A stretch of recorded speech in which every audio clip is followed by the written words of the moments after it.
Salut à tous! Aujourd'hui, on va se retrouver pour une vidéo déco. Ne vous inquiétez pas, il y aura des plantes parce que je vous vois arriver en train de dire « Oh non, on va nous parler de déco, moi je voulais des plantes. » Ça va, ça y sera, vous inquiétez pas.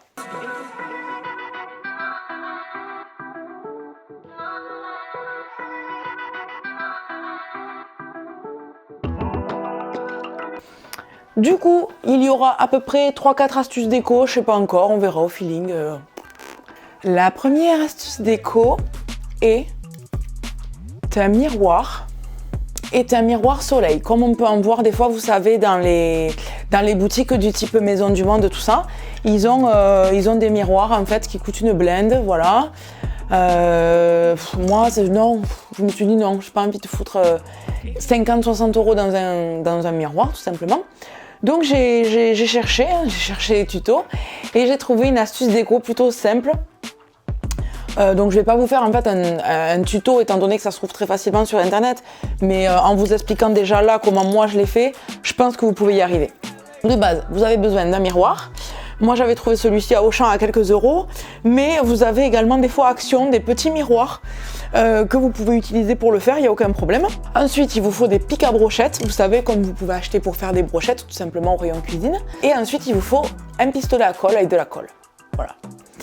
Donc, ce que vous allez faire, c'est que vous allez prendre vos pics, prendre votre miroir à plat comme ça, donc vous le posez à plat en fait au sol, et ensuite vous allez venir poser vos pics en fait à différents niveaux sur le rond. Vous voyez comme ça, il faut qu'il y ait des niveaux, parce que si vous les mettez tous au même niveau, c'est pas très joli. Donc pour créer cet effet de plus long, plus court, vous les mettez à des endroits différents tout simplement. Voilà. Vous pouvez également aussi en couper. Vous pouvez, pour celles qui sont vraiment petits, moi par exemple j'en ai coupé en deux. Voilà, parce que je voulais vraiment faire un truc vraiment homogène.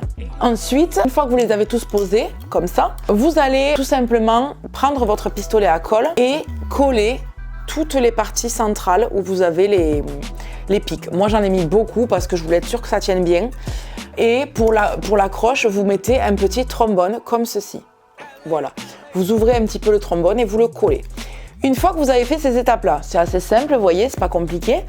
Vous allez prendre du scotch. Alors moi, j'avais pris du scotch de marquage, je crois qu'on appelle ça. C'est ce qu'on met, vous savez, pour éviter que la peinture dépasse d'un mur. Et vous allez en mettre sur tout le centre en fait de votre cadre, sauf les bords si vous voulez les peindre en doré. Moi, ils étaient déjà dorés, j'ai eu de la chance par exemple. Mais vous en mettez là où vous ne voulez pas que la peinture soit appliquée. Une fois que c'est fait, vous allez reposer votre ensemble sur le papier journal, la bâche, ce que vous voulez. Le mieux c'est de se mettre en extérieur, je vais pas vous mentir parce que les bombes de peinture ça sent assez fort. Et avec votre bombe, vous allez venir bomber toutes les pics sans vous préoccuper du centre du miroir vu qu'il est protégé. Et vous allez tout bomber. Et vous laissez sécher et le final, vous l'avez ici. Je vais vous mettre juste après ce que ça donne directement sur le mur, mais moi je trouve ça hyper sympa pour vraiment le prix du cadre, le prix d'une bombe de peinture. Encore des fois on en a à la maison et c'est tout quoi. Ensuite, mon astuce déco, c'est d'encadrer des feuilles séchées dans des cadres. Je vous montrerai les résultats juste après parce que moi j'ai fait une bêtise. Quand j'ai fait sécher mes feuilles, je les ai encadrées en fait dans des cadres vides que j'avais et j'ai pas mis du coup je les ai pas mis dans une vitre, donc elles sont pas protégées, donc elles se sont détériorées. Mais je vous montrerai quand même un petit peu le rendu et je vais vous expliquer aussi surtout comment je fais pour sécher mes feuilles, même s'il y a plein de techniques et que c'est assez facile à trouver sur internet. Moi je vais vous donner la mienne qui marche plutôt bien. Comme ça, si vous souhaitez le faire, vous pourrez. Donc déjà, il vous faut un gros bouquin. Un bouquin un peu lourd. Si vous avez des annuaires, c'est nickel. Si vous avez un gros bouquin sur les plantes, c'est nickel. Moi, j'ai pris un vieux livre que j'avais récupéré parce qu'il est bien lourd, donc c'est nickel. Et j'ai beaucoup de place aussi pour y mettre des différentes feuilles. Donc là, on va regarder ensemble parce que j'ai mis à sécher quelques feuilles la semaine dernière du piléa que j'ai fait tomber. Paix à son âme. Mais il est toujours vivant, hein, tout va bien, mais bon. Donc pour l'instant, c'est pas encore bien sec. Ça commence à sécher seulement. Voilà, donc je prends ma feuille. Vous prenez votre feuille en fait. Vous la mettez entre deux papiers sopalin, comme ceci. Donc il faut bien que ce soit entre les deux feuilles. Et ensuite seulement que c'est entre les deux feuilles, vous pouvez le mettre dans votre livre fermé. Si vous avez quelque chose à mettre dessus pour ajouter du poids, faites-le. Mais très honnêtement, moi je le laisse comme ça tient très bien. Je pourrais pas vous dire le temps que ça prend à sécher parce qu'en fait je vous avoue que quand je mets des feuilles je les oublie, donc des fois c'est 2 mois après je vais me dire oh c'est vrai j'ai des feuilles à sécher, elles sont complètement sèches. Mais là par exemple là ça fait quelques jours que je les ai mis les feuilles du piléa, à l'heure où je vous parle et où vous verrez cette vidéo ça fera déjà 2 semaines. Donc 2-3 semaines peut-être que c'est suffisant. Vous regardez de temps en temps, vous soulevez le livre et vous regardez à l'intérieur ce que ça donne tout simplement.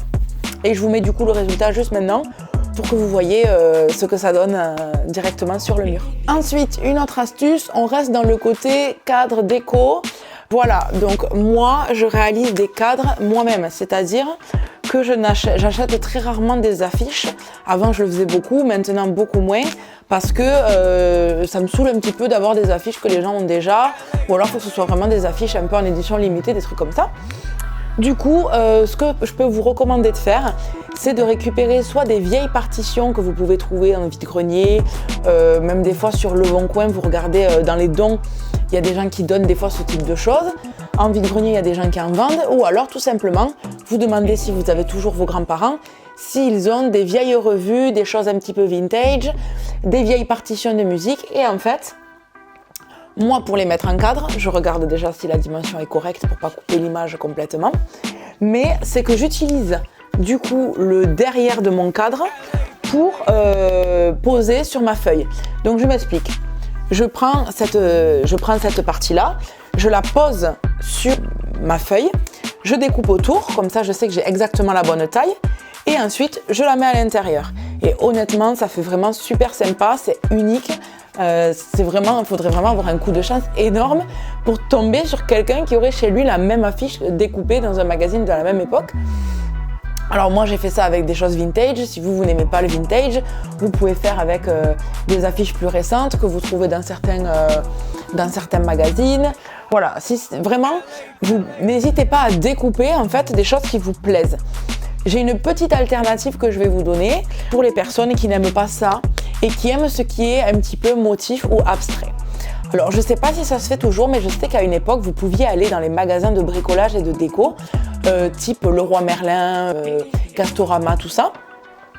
Et quand vous allez au rayon des tapisseries, vous pouvez demander en fait des coupons, vous savez, comment on appelle ça? Vous pouvez demander un morceau en fait, je sais plus le nom, je suis désolée, ça me revient plus. Du papier peint en fait pour tester chez vous, pour voir ce que ça donne chez vous tout simplement. Donc la personne va vous donner je sais plus moi si on vous donne 50 sur 40 cm, enfin on va vous donner un morceau pour que vous puissiez tester chez vous et donc vous pouvez dire je veux tester celui-là, celui-ci, celui-là. Donc voilà, vous allez vous retrouver avec 5 ou 6 morceaux de papier peint et à la fin vous faites la même chose que ça et vous vous retrouvez avec des motifs hyper sympas dans des cadres. Donc ça c'est la petite astuce pour les personnes qui n'aiment pas ce type de choses-là et qui veulent des affiches gratuites. Je vais m'arrêter là pour aujourd'hui, j'espère que cette vidéo vous aura plu. Dites-moi en commentaire si vous voulez d'autres astuces déco, si ça vous plaît, si vous aimeriez peut-être que je vous fasse aussi des DIY en direct. Et du coup on se retrouve dans une prochaine vidéo dimanche prochain à 10 h. En attendant, portez-vous bien, je vous souhaite une très bonne journée. N'hésitez pas à me suivre sur mes réseaux, Instagram, et à vous abonner, partager, liker. Très très bonne journée et à bientôt, ciao!